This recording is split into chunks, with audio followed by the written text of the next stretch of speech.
Howdy, I'm Austin Larson, and this is the Ex-Girlfriend Tattoo Podcast. Thank you so much for joining me for this 6th episode of the Ex-Girlfriend Tattoo Podcast. Thanks for listening, thanks for being a part of the show. Really been looking forward to doing the band tattoos episode for a while now. All sorts of fascinating stories and opinions in this episode. I personally didn't really grow up around tattoos. My parents have maybe like 5 tattoos between the two of them, so I kind of grew up in a house that believed you only get the important stuff tattooed on you. I recommend getting a tattoo. It preserves the things you love. Or if not that, just to avoid stuff that you like right now. It might be your favorite book right now, might be your favorite film right now, might be your favorite band right now. But will it be in 20 years? For this episode, I brought back 2 guests from previous episodes, found 2 brand new ones, and I even recorded a brief monologue about my own band tattoo. My production schedule is a little wild at the present. I'm going to Florida next week, so next week for sure, no new episode, but my goal is to have the first Ex-Girlfriend Tattoo episode ready by February 13th. The focus for that one is ex-girlfriend tattoos, so please, if you have an ex-girlfriend tattoo story, send it to me at exgirlfriendtattooPodcast@gmail.com, or just DM me through the Facebook page.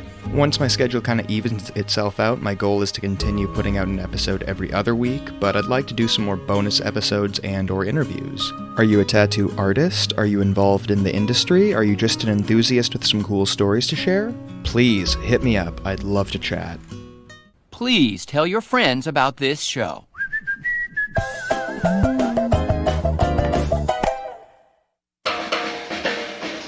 You're listening to the Ex-Girlfriend Tattoo Podcast.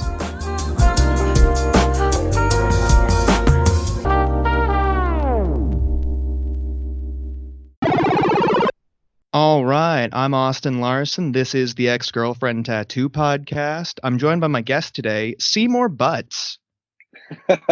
Thanks for having me. That's a name I'm I sorry. haven't heard in a minute. Mrs. Butts put me up to that one. She specifically reminded me. All right. You know what? I had Tyler. a feeling she would put me up to it. Tyler, thank you so much for joining me on this episode of the program. You're actually rejoining me. You were on the first tattoos episode previously, right? Yeah, that's right. I shared my story about the tattoo that I got with my wife. And now when you mentioned that, hey, we're having a podcast on bands, I thought, oh, I got just the thing. Perfect. So, just go ahead and kind of describe the tattoo for us. It was the cover art for the first album of my favorite band, Rage Against the Machine. I went with this because I love rock and roll. I've been going to a lot of concerts as of lately, and once I found out that my favorite band was going to reunite for a tour in 2020, I thought, this is perfect. I can't think of a better time to get something like this, something to commemorate my love for the music and really wear it on my sleeve. Like, this is a band, this is something that means so much to me. Hell yeah, man. So it's a fairly recent one. Not trying to, date you here or anything, but how old were you when you got it? This tattoo, I was 26. Okay, 26, and then you kind of hinted at it earlier. You've been a big Rage fan since you were a little kid. Like, how old do you think you were the first time you heard Killing in the Name? Oh, man. I was probably listening to it on the radio. I must have been 8 or 9 years old, hearing that song for the first time. And one of the things I remembered it for was how it opening with the guitar and then just the bass, dun dun dun dun dun dun. It's so good, exactly it. I really like that. And another thing I remembered is that there's a part in it when they go on and saying, "Fuck you, I won't do what you tell me." They edit out that entire part, whether they silence it or they scratch it or they leave it out entirely. I don't know what they do. And I'm like, wait, I feel like I just missed half the song. What the hell? What's that? But I was too young at the time to understand it. And then growing up, I, listened to find out other music. But then I remember coming across it and finding their other albums, finding Evil Empire and finding The Battle for Los Angeles, and realizing these guys are amazing. They're breaking boundaries. They're this fusion of rock, hip hop, rap, funk, all put together, and it's a style all their own. Oh, hell yeah. Okay, and then you mentioned a few albums there. What'd you think of Renegades? Did you listen to that one at all? Yeah, I did listen to Renegades, and it was really their 4th album. They really made only 3 albums, but their 4th one was released after they broke up. And Renegades, with a bunch of different covers that they had, there were some I thought those were the original, because the first ones I heard when I heard "Kick Out the Dams" by Iggy Pop. I'm like, the fuck is this? This sounds like shit. But then realizing that was the original. I'm like, oh my god, Rage did so good. When I heard And How I Could funny Just enough, Kill a Man by Cypress Hill. yep, exactly it. When the one that really stood out the most to me on Renegades, word up, the first time I heard this, it was in the credits of a movie. No, it wasn't. It was someone had it for walkout music. Just the riff. It was Maggie's Farm off of the Renegades album. It's a cover of a Bob Dylan song, and that is probably one of my favorite songs from them because it's let's take this old toony like little this Bob Dylan song and turn it into this absolute.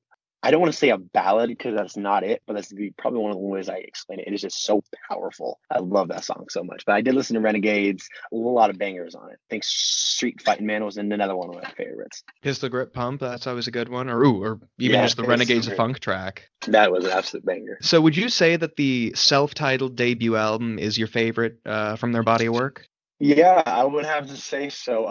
I out of all their albums, I love Rage Against the Machine. Their title album. There's only one song on there that people don't talk about enough, and that's "Settle for Nothing." It's because it's a part where it's a bit like quieter or softer, but like, when it picks up, it actually has probably one of the heaviest like Zach when he sings, he puts a lot of energy, but like he had power behind what he was trying, not just in his voice, but what he was trying to say, which I felt was absolutely so good. But if I had to say anything that came close, had it been the Battle for Los Angeles. I think it's just because every single song on that album, it flowed right into the next one, and all of them are so good. I think the first time I heard a New Millennium Homes, I was like, oh my god, is this a new Rage Against the Machine song? I've never heard this before. And I don't know, it was I absolutely loved it. But if I had to say it, it'd be really close. But I would have to say, yeah, their self-titled album is probably my favorite. That is a real banger. I mean, I love that album. I'll admit that the first one I heard, the first exposure I had to Rage Against the Machine was the Evil Empire album. Yeah. And I mean, that one still to this day, it still slaps, so I feel that.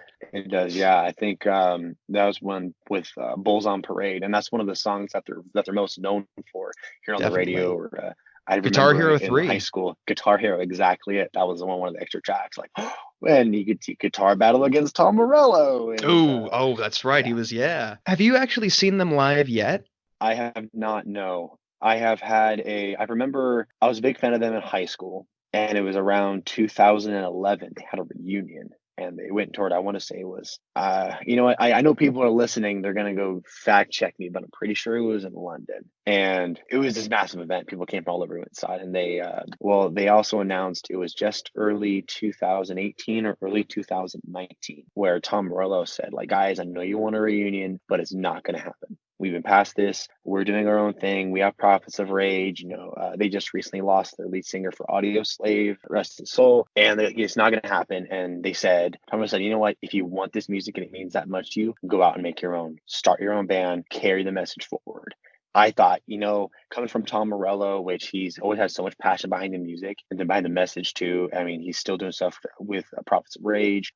He's still driving that message for him. Like, you know what? That's the best answer that I probably ever heard, and I'm okay with that. If they never come back, there's going to be bands to drive this message forward. And he's asking for people to take that message forward. And then, like 4 months later, on their drummer put up some dates and a picture of a riot in Chile. It's like these days, like, wait, what's this now? And people start doing it, and like an hour later, they announce, yep, Rage Against the Machine's getting back together. We're touring at these places in the United States. They're doing both weekends in Coachella. They're going to Phoenix, Arizona, and like 2 or 3 other places. I'm like, this is happening. They're going to get back together. And as of right now, I currently have the time off from work. I'm going to buy tickets the moment they're available. But at the end of March, we're going to go see. My wife and I are going to go see Rage Against the Machine in Phoenix, Arizona. Oh, hell yeah. That's going to be fun as hell, man. Mm-hmm. And that really gives me hope, I mean, if Rage can get back together, maybe Brand New will start touring again someday. Yeah, we've had some real comebacks. I guess in this we had My Chemical Romance announced they're having a tour again. I think it was just last year or the year before. The Smashing Pumpkins they toured again. I don't know. We're having a revival. This is big. Seriously, it's all happening. Mm-hmm. Okay, so and you kind of briefly alluded to Chris Cornell there earlier, but what did you think of Audioslave? I mean, I guess for a little bit of background for listeners who might not be familiar, after the original lineup of Rage Against the Machine broke up, so once Zach De La Rocha left the band, the lead vocalist, they replaced him with Chris Cornell, who's best known as the frontman for Soundgarden, and they kind of formed a new band that way. That I guess was the lyrics were definitely less politically oriented, but they had a comparable sound. What was your take on that? I really, really enjoyed Audioslave. They kept a lot of the sound from Rage Against the Machine that I love. And Chris Cornell's lyrics, to be honest, I'm not a big fan of Soundgarden. And it's not because I don't like Chris Cornell or like the lyrics. It just, I think compared to how like great Audioslave was, honestly, I can't get behind Soundgarden. But I absolutely loved Audioslave. I don't listen to them as much as I do with Rage Against the Machine, but I like whenever I hear them, oh yeah, turn this up. This is the like I feel that music in my chest. Okay, and this is a pretty recognizable image, the tattoo that you have. When people see it, is it always recognized as, oh, Rage Against the Machine? At first, they have to really look at it because what the image is, for those who may not be familiar, this is a photograph taken back in the 1960s. It was a prominent Buddhist monk from the area named Thich Quang Duc. To make a long story very short, he ended up martyring himself, made a sacrifice. He sat in this busy street in Saigon. He had someone cover him in gasoline, and he lit himself on fire and sat there immoved, sitting still, serene, not a smile or a frown on his face, as he engulfed himself in flames and burned himself alive. So the image of this is him sitting, unflinching, unwavered, unmoved, and burning himself alive. So this image it's a lot of negative space where it's these flames that are coming off him, and it's the smoke, and it's a lot of white and black and grays in this photograph. So people first see it, they see the first part of it, which is all the flames. They're like, whoa, what's this, like the scramble there in your arm? Once I turn it and they see the guy, like, that's the monk. Like they know him as the monk, not exactly Rage Against the Machine, but they recognize the monk, and the people who do recognize Rage Against the Machine, they go, holy shit, that is so fucking cool, because they know the image, they recognize the album, and to have that kind of, it's a lot of really detailed piece as well, and with it being very realistic, people recognize the artistry in it as well. It is fucking cool as shit, though. I mean, it's a nice piece. I like it. Do you have any other cool merch or maybe stories associated with the band, or not so much? Well, I haven't been able to see them live yet. So I'm gonna have some great stories with them. I remember playing guitar here when I was really young and seeing Tom Morello on there playing guitar. I'm like, oh, I could play guitar like him. And then I remember looking at videos of how he plays, and what we've done. What people don't know about Tom Morello, he doesn't play guitar like a normal person with fingers and a guitar pick. He plays with like Allen wrenches and pens, and he has all these pedals to make a guitar not sound like a guitar. It's insane. I thought, well, I guess I'm never gonna touch a guitar ever again now. But when I saw what Timmy C does when he plays bass, how much I love the sound and I love the tune that he has, thought I'm gonna learn to play bass. And I actually picked up bass guitar, and I would learn how I would learn to play is that I would learn to Rage Against the Machine songs, and then learn like, oh, when I play on this note, this is an A, this is an E, this is a D, this is a G, or whatever it was. So it was because of Timmy C that I actually began to start playing music. And bass he's what inspired me to pick up a bass guitar and learn to play. That's fucking awesome. Yeah, thank you. I really it's something I became really passionate about, and I know I could really get better with. If you want to get better, you got to practice, but it takes time. But learn to play bass, I was a lot passionate about that. So it was I started picking up tunes from Rage Against the Machine, picking up tunes from Audioslave. I think Whack Rat was another band he did for a short time. They were good, just they weren't Rage Against the Machine, and that's, I guess, what I was going for. Props of Rage had a lot of really good bass tracks with him too. But yeah, he's one of the reasons why I picked up the bass, and I have a lot of passion for Rage Against the Machine in that matter. Well, thank you. No, that's really cool. I think Tom Morello was the first person I ever saw use a talk box in a video, and I was like, what the fuck is he doing? That's... Mm-hmm. All right. So what's one piece of advice you would give to someone who's debating getting a tattoo inspired by maybe an artist or a band or just music? I would definitely say get something that means a lot to you, something that is recognizable with the band. something that's almost, I mean, if somebody got a tattoo of Pink Floyd on their arm, I wouldn't know who the hell that was. But if somebody got a picture of the prison with the light and the rainbow going through, I'm gonna know what that is. So with this tattoo, people can recognize it as the monk, but people who know it's Rage, like, oh, that's Rage Against the Machine, and there's there. I don't know, you kind of become a part of that fandom. All right, that's good, man. Awesome. Well, thank you. No, I mean it's good advice. So, real quickly here, before we leave, is there anyone who might be listening to the program, an artist, anyone really who you might want to shout out? Yeah, I'll give a shout out to my tattoo artist. Follow her at Turner Tats. That's TATZ on Instagram. I really love the work that she did on it. I wouldn't exactly give a shout out to somebody, but I guess a recommendation. If people are fans of Rage Against the Machine and they need something more, I always try to listen for a band or something that had the same message and the same power. I actually found one as of recently. Stray from the Path put out a new album called Internal Atomics, and I can't recommend it enough. They have a lot of the same power, whether it's this anti-government, anti-authority message, and they rock really fucking hard. So if I can make any recommendations for people who like that type of music, Stray from the Path, I can't recommend enough. I'm writing that down. Thank you, man. All right. Well, hey, Tyler, thanks again so much for reappearing on the show. Always a pleasure having you. It's been a blast. Yeah, thank you for having me.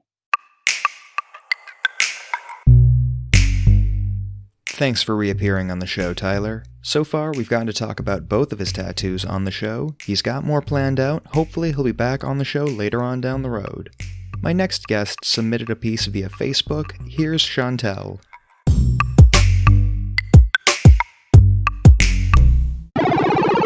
Hey, what's going on? Chantel, thank you so much for joining me today.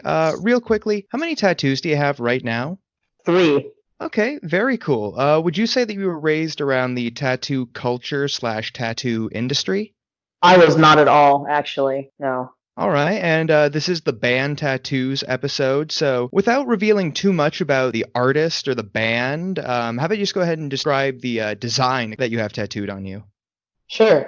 So basically, it's on my left forearm. Very, very colorful, kind of a hot air balloon with fire and a falling girl with her hair on fire. Lots of reds and blues and greens and yellows. Just very colorful, and it takes up pretty much the entirety of the inside of my forearm on my left arm. Okay, that's dope. So what band or musician inspired that piece? That band would be Circa Survive. They've been my favorite band for the past 15 years now. It's basically my homage to them, I guess, for being a big part of my life. Oh, hell yeah. No, that's awesome. So how old were you when you got the piece? It actually got it for my 30th birthday, just about 3 years ago in 2017. Oh, that is so cool. And you said that you had been a fan, or you've been a fan for 15 years? Yeah, since I was 17 years old. That is awesome. Hell yeah. What would you say your favorite Circa Survive album is? Oh God. I mean, honestly, it changes. It changes almost on a monthly basis, and it has ever since I started listening to them. But I guess my all-time favorite would have to be Juturna, their first album. But again, it's subject to change just based on what I'm feeling in that moment, or just whatever's hitting right at that moment. I totally feel that. I know with myself, a lot of artists I love, that definitely it's, what album is my favorite right now, because it does cycle. Yeah, it's whatever's resonating for you whenever you're either going through something or just however you're feeling, and whenever you're listening to them, I guess that's just kind of how I see it. Dope. So would you say that you still enjoy Circa to the same degree that you did when you got the tattoo? Oh man, probably more now, just because, they've been one of the constants in my life when, some things aren't so constant. So it's one of the bands I can always turn to. And if anything, I've been able to see them more now that I'm an adult now and I can do things, I've got the money to go see them when I want to.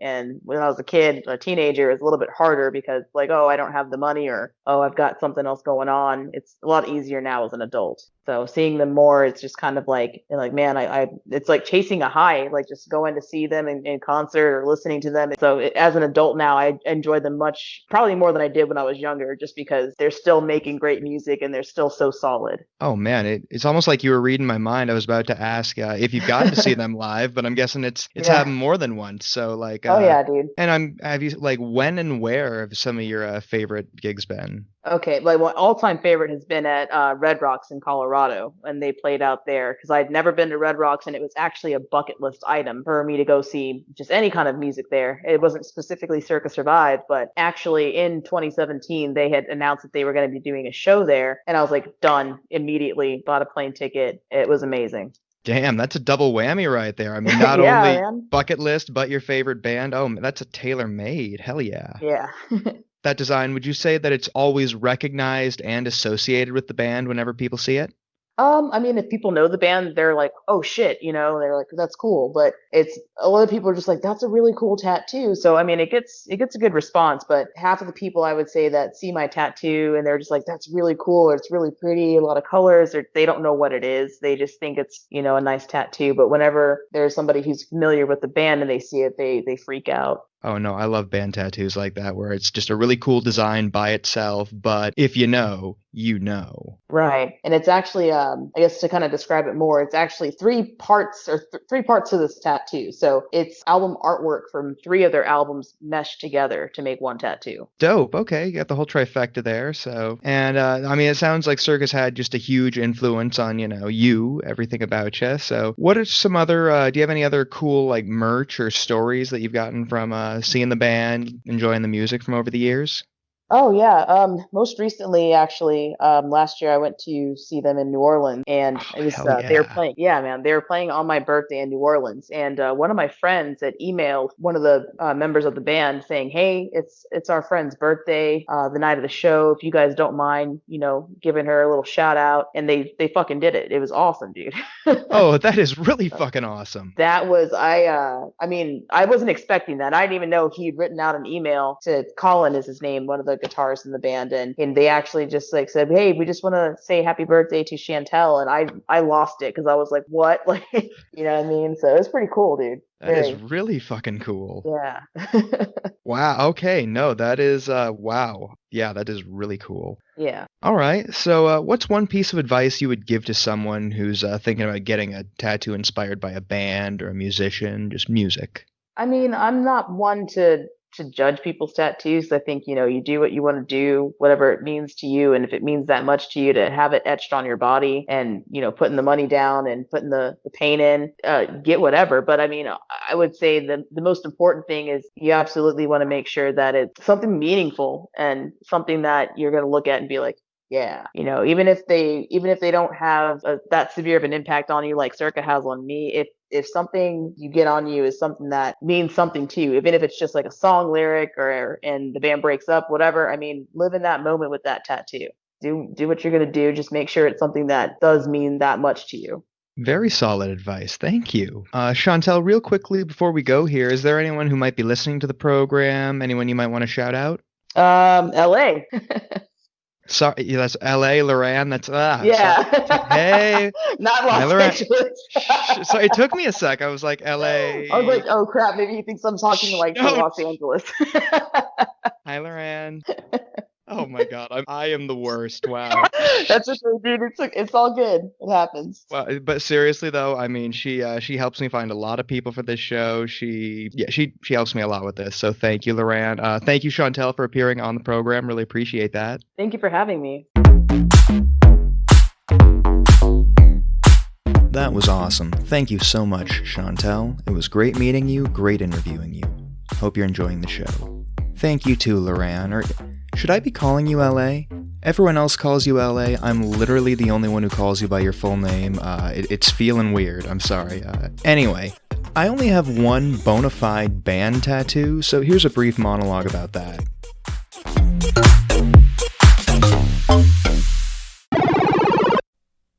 I want to be stereotyped. I want to be classified. I was fucking around on Facebook right around a year ago, so it must have been January of 2019, and there was this post going around that said something like, 50 reacts and I'll get an ass tattoo. I already had a tattoo on one ass cheek, and I just wanted to even things out. I realized that 50 reacts really isn't that many, and goddamn, I love a good butt tattoo. A solo, standalone butt piece is always a nice contrast from something sacred or personal. think I ended up getting like twice as many reacts as I actually needed or something like that, and I already had an appointment with Cam to do another piece, so I asked him if we might be able to fit in another small piece that day, if he had time. I always loved Coach Klein's Roy Orbison tattoo from The Waterboy, so I decided to go with a musician, or maybe a band. Then I realized that a logo would be a lot more feasible, but then I realized that I could do both, and I got Milo Aukerman's face tattooed on my left ass cheek. Milo, of course, is the frontman for Descendants, the band most often cited as the innovators of pop punk. A caricature of Milo has served as the band's logo since the 80s, and it can be found on pretty much anything associated with the band. Descendants were a band I found around the same time as I found the Ramones, so probably pretty early into my teens, but much like the Ramones, a band that I didn't fully appreciate until my 20s. The tattoo wasn't very big, it took less than 20 minutes to do. I wasn't expecting my ass to be nearly as sensitive as it was. Definitely not a bony area, but I guess my ass just doesn't have enough muscle either, because I felt that needle fucking drop every time. But it really didn't take all that long, and of course I had to post the photo to show the internet that I was indeed a man of my word. I still love Descendants. Maybe not as much as I did when I was 21, but I still love that band. If I had to narrow it down to a favorite album for me, it'd probably be the album All. Not to be confused with the band All, which features 3/4 of the Descendants lineup. Anyway, that's my favorite one overall. Cool to Be You is a close second though. There's something for everyone on that album, it's a good place to start.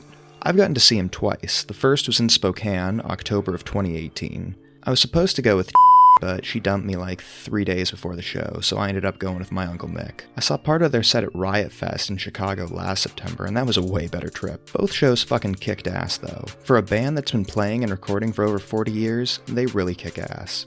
It's really not a super visible tattoo, and Milo's a pretty well-known figure, so people usually have a pretty good idea of what it looks like before I even show him. My brother didn't know that I had it, and we had gone to the gym one day, and as I was changing in the locker room, he asked me, "Why the fuck do you have Dilbert tattooed on your ass?"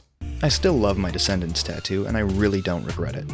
However, if I could go back and do it over, I'd probably get Bad Religion instead.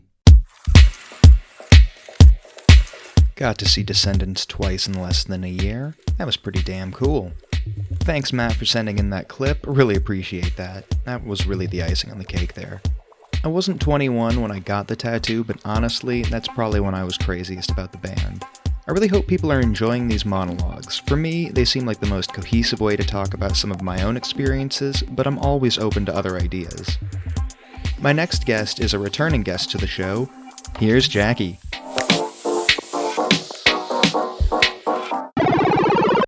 Hello again. Howdy, and yeah, that's right, you're rejoining me. You were previously on the Vacation Tattoo episode, right? Yeah. Hey, thank you so much for rejoining us. All right, so today you're going to talk about 2 band tattoos, correct? Yeah, that's right. Awesome. Okay, so without telling us too much about the artist or the song, whatever might have inspired it, go ahead and describe the designs of those 2 tattoos.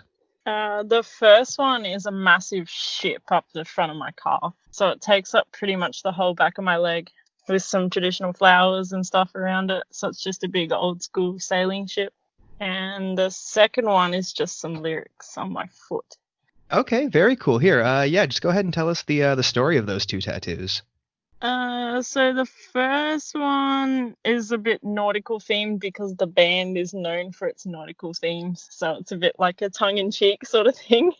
Okay, and I'm sorry, what band was here? Go ahead and just tell us what. Yeah. It's just for the Amity Affliction. So every time I say a ship, people are just like, "Oh, Amity," because in Australia it's just a big joke that they're just a nautical theme band. So that's why I got the ship. So it's just a tongue-in-cheek thing with the lyrics and the boat sails on under it from their song Perhaps Blue Ribbon on Ice, I think it was, from memory. I don't even remember now. It's so long ago since I got the tattoo. The second tattoo is lyrics from In Heart's Wake song Divine, Even When Our Worlds Collide, Just Breathe In One More Time, which is on my foot. Oh, hell yeah, that's awesome. Okay, so how old were you when you got these pieces done? 18 for both of them, I think, from memory. 18. How long had you been a fan of these bands at the time you got the tattoo? I'd only just started getting into In Heart's Wake when I got the tattoo, but they're a sick band. But Amity, I've been an Amity fangirl for ages. like since Glory Days, Severed Ties, and obviously Young Bloods as well when it came out. So I've been a massive Amity fan for like probably over 10 years now. Oh, that's dope. Hell yeah. Okay. Do you have a favorite album from either group? I know sometimes with a lot of bands, especially ones that you get tattooed on you, picking one album can be hard, but do you have a favorite? Like if you had to recommend one album to start with for each group, what would that be? Amity Affliction, definitely Young Bloods, even though the tattoo I've got's not from that album. That album was the first hardcore album that I really enjoyed, like start to finish. Like it's just perfect so that was like probably the best. It's probably my favorite album, to be honest. So probably Young Bloods for them. In Heart's Wake stuff, probably one of their first albums would be like a really good starter to recommend. Definitely like their first EP, their first stuff. It's real raw and yeah, it's really cool, their first stuff. Sweet. Okay. And so you still enjoy both these groups, right? Yeah, that's right. Yeah. Still both around. Okay. Would you say that you enjoy these bands to the same degree that you did when you were 18 getting those tattoos? Yeah, with Amity Affliction, I kind of stopped listening to them for a little bit, but then got straight back into them. So it's like, didn't really like their new stuff, but then I actually gave it a listen, and now I'm still a little Amity fangirl. But In Heart's Wake I like more, because when I got that tattoo, it was just kind of like a tongue-in-cheek thing, because they actually came up to Darwin and they were like, oh, it'd be cool if someone got an In Heart's Wake tattoo, like we'll give them a signed poster if anyone has a tattoo, and nobody did. So I went and got one as a joke for a signed poster. So they thought that was all hilarious. I still listen to the band now, though, because it's good, but I didn't really know the band at the time until I met them and said I was going to get a tattoo for a signed poster as a joke. Oh, that is cool as hell. Yeah. Thought it was funny. So... I don't know how you can top that story. That's pretty dope. All right, yeah, well that pretty embarrassing, but it's pretty funny. Hey, I mean, the best tattoos have great, the stories in the tattoo, Yeah, that's good. Okay, and well, that's a perfect segue into my next question. I was going to ask if you've seen either group live. So, okay, yeah, you've definitely seen In Heart's Wake. How about Amity Affliction? Yeah, Amity I've seen probably 12 or 11 times. Oh, man. Okay. Yeah. All right. They're probably the one band that I travel a lot for. They've come up to Darwin a couple of times, but I've been pretty much all over Australia following them around on their tours. So I've seen them quite a few times. Only recently, probably a couple of months ago. So. Do you remember like the first time you saw them, when that might have been? Just turned 18. In Melbourne, I think it was, from memory, and they were in this shitty little theatre right in the middle of the CBD, and it was just like they played a couple of songs from Young Bloods and everyone got mental, and it was like literally they only played 8 songs or so, but the mosh pit was just crazy. Like I came out of there with a blood nose because somebody whacked me. Oh no, I totally know what you mean. Sometimes pits, I sprained my knee, or I sprained my MCL and my ankle in a pit once at the same time. It was it was Bouncing Souls. It was last May. Yeah, no, that shit gets wild. Bouncing Souls are sick. Yeah, right. It was man, it was a great show. I mean, it wasn't even during their set. It was the shitty part. It was during the Bronx, right before Bouncing. So I didn't even get to mosh to Bouncing Souls. It was. Oh no. It's still a great show though. Yeah. So you kind of hinted at this earlier with the Amity one, because they are such a nautical themed band. Would you say that both tattoos are always kind of recognized and then associated with the bands? Definitely Amity for some reason. Like it's just a massive sailing ship and the boat sails on, which is not like a really well-known Amity Affliction lyric, but a lot of people are like, oh, look, it's Amity. And people just know for some, I don't know if they're like fans as well, but there's been a few times where I've been walking and I've heard people behind me say, oh, like she's got an Amity tattoo. And it's just interesting because I didn't think that people would connect it. The In Heart's Wake one, that one so much, or not really? Not really as much, no. And then, wow, I feel like this question was almost tailor-made for this. Do you have any other cool merch or stories from either band?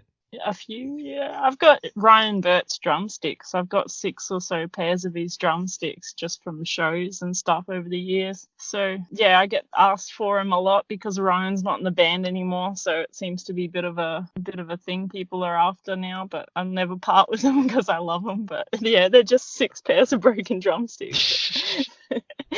Well, I mean that, and you got that signed poster for the tattoo. I mean, Yeah, it's dope as exactly. hell. Yeah. They gave me two, so it's like What? double worth it. It's- Wow. All right, so what's one piece of advice you would give to someone who's thinking about getting a tattoo inspired by a band or a song, music? Well, a lot of people will try and talk you out of it, but honestly, if that's what you feel like then and there, then it's probably. I mean, I've got tattoos from like In Heart's Wake and The Ghost Inside and stuff. Like, I got the Ghost Inside's album cover before I even heard the album, and I didn't really like it. But then, having said that, The Ghost Inside is still such an important band to me that it doesn't worry me. I like seeing band tattoos. I think it's cool, so I'm always going to say go for it. Hell yeah. Is there anyone who might be listening to the show you want to shout out here real quick?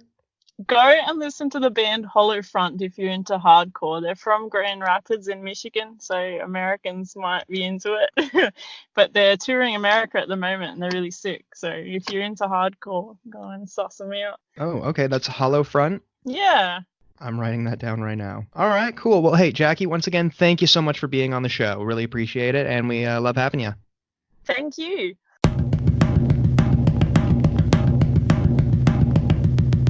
Jackie, thanks so much for reappearing on the show. It was great to have you back on. Sometimes those pits can get fucking wild. I got my shit rocked at the El Corazon in Seattle last May. It was Bouncing Souls, The Bronx, Skinny Lister, and Sharp Shock. Besides fucking up my right leg, it was an awesome show and a really fun trip. My friend Maris dropped by the studio for an interview. Got to chat with him for a sec. Check this out. Alright, I'm Austin Larson, and this is the Ex-Girlfriend Tattoo Podcast. I'm joined by my guest today, Maris. Hi, I'm Maris. Awesome. Hey Maris, thank you so much for appearing on the show today. Really appreciate that. How are you liking it so far? I'm really enjoying it. I think it's really interesting. I love like tattoo culture and stuff a lot, just like you do. And I just love the different opinions and voices in the industry. And it's really interesting seeing it from obviously like one of my friends' perspectives and seeing all the cool people that you know, especially like in the area here in Spokane. It's really cool. So I'm really enjoying it. Awesome. Well, thank you so much for being a friend. Thank you for being a listener. All right. And you're going to discuss two pieces with us today, right? Yeah. Awesome. Without giving away the artist or really the inspiration, can you just describe those designs, please? One of them is some lettering just like on the back of my shoulder that says I'm a fake. And then a recent piece that kind of got added to that kind of incorporated that into it was just a lot of black ink over the edge of my shoulder and onto my upper arm. And then on the back of my arm, it has like a heart dangling from a noose kind of coming out of that ink, just kind of down the back of my arm. It's on my left side. Hell yeah. Okay. And that last part right there, that really did it. So go ahead and just tell us what music inspired this. One of my very favorite bands, The Used, inspired this. I think music in general is super important to me, but they were kind of one of those bands that the first time I heard them, I think I really like understood why. I was able to suss out through listening to them why music meant so much to me, because their music means a lot to me, and made me understand like when people say like, oh, music changed my life. Like they were the first band that really did that for me, where I was like, oh yeah, music is a huge important part of my life. And this band made me really feel that. And they're kind of like gateway into me also feeling that for like other bands and other types of music. Oh, hell yeah. That's awesome. Was there any sort of cool story to go with those pieces, or was it just another tattoo for you? You and I know, are really, and I totally respect it, and I have nothing, but we have very different ways that we go about, like, getting pieces, because I know that you're very much like, oh, I have this space on my arm, and I, like, kind of have an idea for it, or maybe I don't, or I just want to, like, give someone free reign to do whatever they want with that space. Essentially, and yeah. I love that, and I think that's really cool, and I'll probably have some pieces like that someday, but I'm a planner. I have probably close to like 75% of my body like planned out what I want to do with it already, just as far as tattoos. So like a lot of these pieces are things I thought of for a long time. The lettering on the back of my shoulder was something that I actually was just like doodling in class one day when I was in like community college. I was really young. I was like 19, and it's from their song called I'm a Fake. It's literally just the name of the song, and I just this is going to get kind of heavy for a second because it's self-harm related. I self-harmed for on and off for about like 8-9 years. This is a safe space. I also have experiences with self-harm that will probably get discussed during the course of this show, so please go on. Yeah, so that tattoo in particular is just tied to that and that song. I don't know if this is what they intended, but when I listened to that song, for me, it really spoke to me about addiction and the idea that when you're an addict, that doesn't matter at what point of recovery you're at. I feel like addiction is a lifelong thing. I feel like I'm always going to be an addict, whether or not I continue to self-harm. And that song kind of painted this idea of how, for me, how when people look at people who are in recovery, people who've never experienced addiction look at recovering addicts and they're like, oh, you're better, you're fine, like everything's okay. And I'm like still sitting here and like I haven't self-harmed in 4, almost 5 years now. And it's still something I think about all the time. Like it would, and I know it would be super easy to slide back into. And so for me, when people who don't understand addiction or haven't experienced it themselves try to like look at me and tell me that I'm doing so good and tell me all these things, like, and the idea behind the song is that you feel really fake because of that, because you want to put on this strong face and be like, oh yeah, I am recovering, I am in recovery, but also you don't always feel super strong. And it's really hard to express that to people who don't understand it without them being like, oh, you're in danger of sliding back into addiction again. It's like, no, I'm not. It's just, I don't know. It's like a hard thing to pin down, but that song, for whatever reason, pinned down that feeling of being in recovery, but also still identifying with the feeling, with the idea of being an addict. And I don't know if that'll ever change. So it just really spoke to me in that way. No, okay, I totally understand that. I mean, Thrash Unreal by Against Me, that's a song that I guess for me speaks a lot of those same words. I totally understand what you mean. I mean, like from the first time I heard that, it was, yeah, so. Well, thank you so much for sharing that. These pieces, I guess, did you get them all around the same time? The one on the back of my shoulder, I got when I was like 20 or 21. Okay. I don't know. It's been a while. So like 6 or 7 years ago, I'm starting to get to that point in my life where like it's just starting to blur together. And unless I write it down, I don't remember the dates anymore. I can't believe it's 2020. So I totally understand that. Yeah. And then the ink spill and the heart I got all at once last spring. So like it was like March or April. And then I got the black ink because it is the most concentrated amount of black is over another piece that I got covered up on my arm. And so we did another pass over with the black to kind of darken it up and stuff. And you can hardly even tell that's a cover up anymore. It's so great. Yeah. So, and then when again did you start listening to The Used? When I was 12. Okay, so you had been a fan for quite some time by the point you had. Yeah. Oh, yeah. It's actually kind of a little silly story. I was not like allowed to do anything as a kid. Like I grew up super conservative, and a lot of people who know me know this, but most people who don't know me would not know it, like guess it looking at me or what they know of me on the surface. But like I grew up super conservative, and my parents like dictated everything that I could do. I was not allowed to choose like the music that I listened to or what I wore, like nothing. So my older brother, who's like 6 years older than me, gave me his like old boombox and like a whole like 48 like CD of just like old burn CDs, because you know, just like LimeWire shit and all this stuff, and like with like the names written on there. Some of them were mixes, but some of them were like albums and stuff. And so he gave me a whole bunch of this stuff, and he was like, oh, I think that you might like these ones the most. So like I listened to a couple things, and then I was like, oh, what's this CD that says The Used all over it? Like that's all it was. He just written, I remember it super vividly. It was like one of those white like Memorex I've had so many of those CDs, and he had written The Used like over and over and over around in circles around it, and like because it was the band name and it was their first album, which is their self-titled album. And so I listened to that, and I remember hearing The Taste of Ink for the first time. It was like the songs were not in the same order that they actually are on the real copy of the album, because he just ripped it or like burned it on the computer, obviously. And it was like the third or fourth song, and I just remember being like, oh, my life has changed. I understand something on a visceral level right now.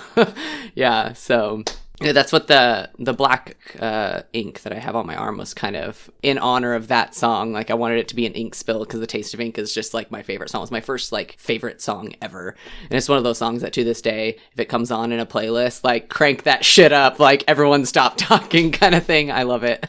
Oh, hell yeah, I totally feel that. If you had to pick one album by The Used, just to say as a favorite album, and I know this is super tough for me with a lot of bands I love, what's the one album? Their self-titled album. Okay. Like a close second is Imaginary Enemy, which is it's like their 6th or 7th studio album. But the reason why I like that album so much is because I feel like, maybe not production wise, but the lyrically and sound wise, I feel like it brings back a lot of the more punk grunge feel they have in their very first album, which is what I like the most about it. They're really raw and unfiltered, and especially in that first album. And it was, part of that was due to them not having an amazing record deal and all that stuff to... This podcast is also very raw and unfiltered for the same reasons, so yeah. Yeah, so, and I really like that. Obviously, I like well-produced stuff, but I like things that are produced in a way that really reflect the real sound of a band. So I'm generally really disappointed when I go see someone live and they sound really different than they do on their studio albums, or they can't do the things that they do on their studio albums. I think that's really misrepresenting for bands to do, but I know that that's not always their decision. Sometimes producers and stuff come in, but yeah,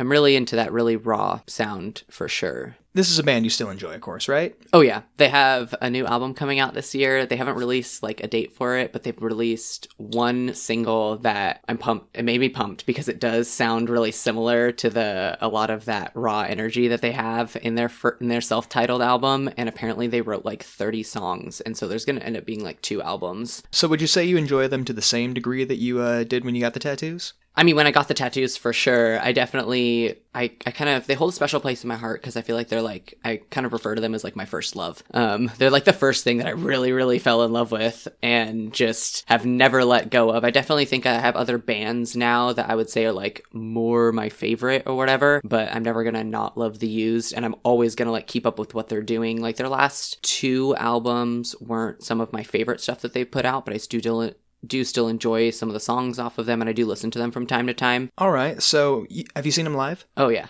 Oh, dope. When and where? A few times. The first time I saw them live, I was 20. I was 20.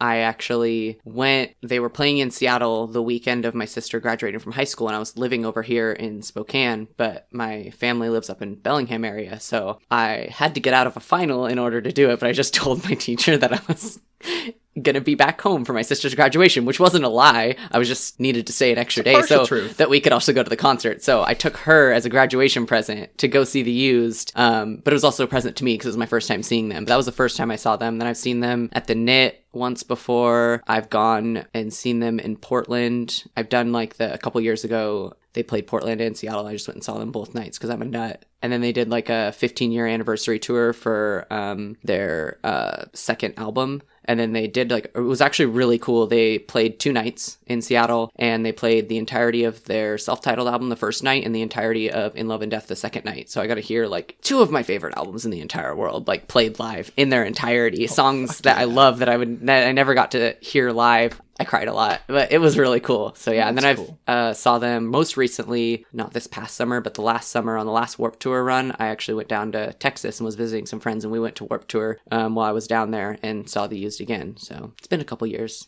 It's good. I've seen them a few times. Very cool. So these designs, are they always recognized and associated with the band, when people see them? I was actually thinking about that on my drive here because they're not really. I've had people ask me, a couple people have recognized that I'm a fake, and they've come up and asked me, hey, is that a Used tattoo?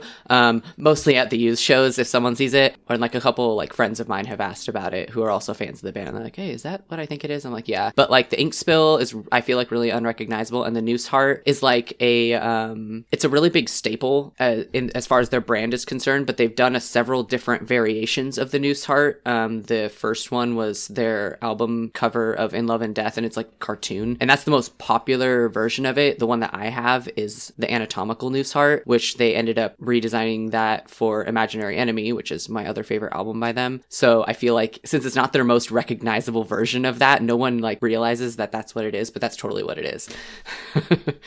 That's dope as hell. All right. What's one piece of advice you would give to someone who's getting a tattoo inspired by a band or a piece of music?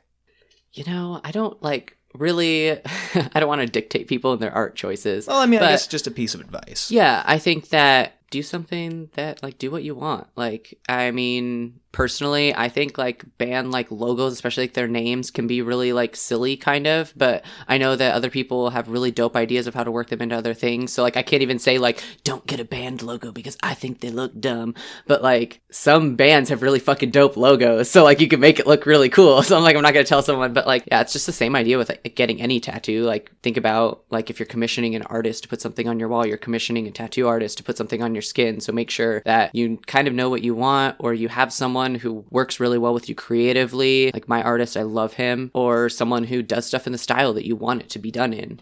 Great words of advice. All right, real quick, do you want to shout out anyone who might be listening to the program? Might be listening. I don't know if he listens to this, but I do want to give a shout out to my tattoo artist, Ben Hotelling at The Missing Piece. He's done almost all of the work that I have. He does a great job. Super real, like, he does really great realism and loves also doing a lot of black work, which is what I love. So we mesh really well that way. I recommend him to pretty much everyone who wants to listen. Awesome. All right. And Maris, your new book is coming out this week, correct? It is. Awesome. That's it's a collection of poetry, right? Yeah, it's a collection of love poetry. It's called Love Letters. It is, yeah. It's out on the 31st, Friday? Yes. And this is digital, right? Yeah, it's just going to be like a PDF download kind of thing. It's got like a cute little cover and all that. And yeah, but we're just doing some digital copies. Hell yeah, that's exciting. And it's at ko-fi.com, right? Yes. Awesome. ko-fi.com/Puck Richardson, all one word. You can find Maris's new book there on Friday, January 31st. All right. Hey, Maris, once again, thank you so much for appearing on the show. It's been a pleasure having you. Oh, thanks for having me. It was super fun. Once again, thank you so much, Maris. You can find his new book at ko-fi.com/Puck Richardson. Buddy, I've known you for so long, I kind of forgot this is your first time on the show, so I accidentally left out some of the questions I usually like to start off with. Oh well, I doubt this is the last we'll be hearing from you. I still can't believe I got a used tattoo on here before a brand new one. Oh well. Once again, big thanks to Tyler, Chantel, Jackie, and Maris for gracing us with your time and wisdom today. This has been the Band Tattoos episode. Thanks for joining us. I've gotten a lot of feedback on the show as of late, and within the next few episodes I'm going to be switching to a 30 to 45 minute format. This will be easier to produce on my end and hopefully will lead to a better product overall. I'm going to be on vacation for most of next week, but I'm still wanting to schedule interviews for the first Ex-Girlfriend Tattoo Story episode ASAP. So if you have an ex-girlfriend tattoo, please get at me on the Facebook page or just send an email to exgirlfriendtattoo@gmail.com. I'm Austin Larson, and this has been the Ex-Girlfriend Tattoo Podcast. Thanks for joining me.